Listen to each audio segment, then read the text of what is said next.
하지만 이런 가톨릭 교회의 노력에도 불구하고 탈핵에 반대하는 여론도 적지 않습니다. 특히 원전 산업계와 학계 등은 탈원전으로 인한 전력 수급과 전기료 인상, 세계 탈원전 수출 시장 탈퇴 등을 우려하며 정책에 반대하고 있는데요. 신익준 기자가 탈원전과 관련한 논란들을 문답식으로 정리해봤습니다.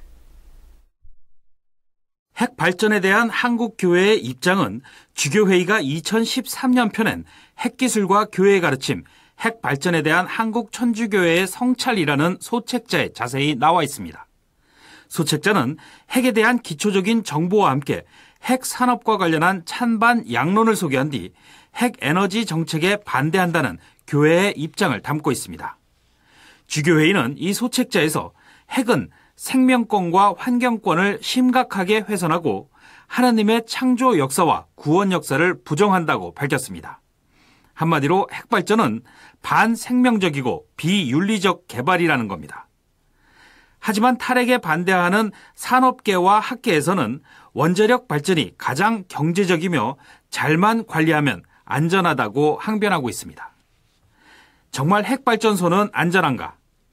신규 원전들은 강력한 내진 설계를 적용했다고 하지만 쓰리마일 섬, 체르노빌, 후쿠시마 원전 폭파 사고처럼 중대 사고에는 안전을 장담할 수 없습니다. 여기에 매년 수만 톤씩 발생하는 핵 폐기물 처리도 골칫거리입니다. 원전 찬성론자들은 원전을 없앨 경우 전력 대란이 온다고 주장하고 있습니다. 하지만 신규 원전을 백지화한다고 해서 당장 전력 수급에 영향을 미치는 것은 아닙니다.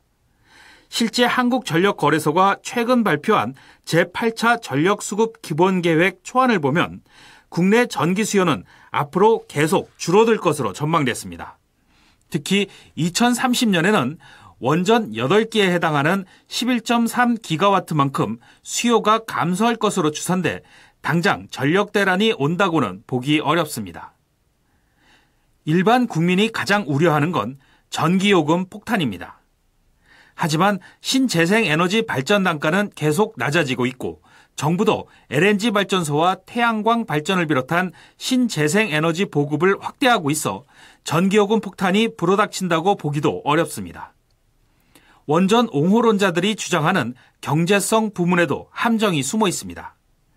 현재 국내 발전원별 단가는 킬로와트당 원전은 약 68원, 석탄 화력 78원, LNG 100원, 신재생 102원입니다. 발전 단가만 놓고 보면 원전이 가장 저렴한 것처럼 보이지만 여기에는 초기 건설 비용, 노후 원전 해체 비용, 생태계 영향, 사용 후 핵 폐기물 처리에 따른 막대한 비용이 모두 제외돼 있습니다. 마지막으로 600조에 이르는 세계 원전 시장에서 탈퇴하는 격이라는 주장도 허구에 가깝습니다.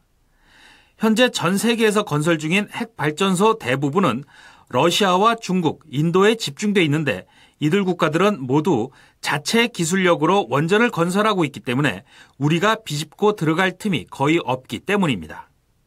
반면 가장 많은 원전을 보유 중인 미국과 프랑스는 원전을 폐쇄하는 정책을 펼치고 있어 원전 건설보다 해체 기술을 개발하는 것이 더 시급하다는 지적입니다. CPBC 신익준입니다.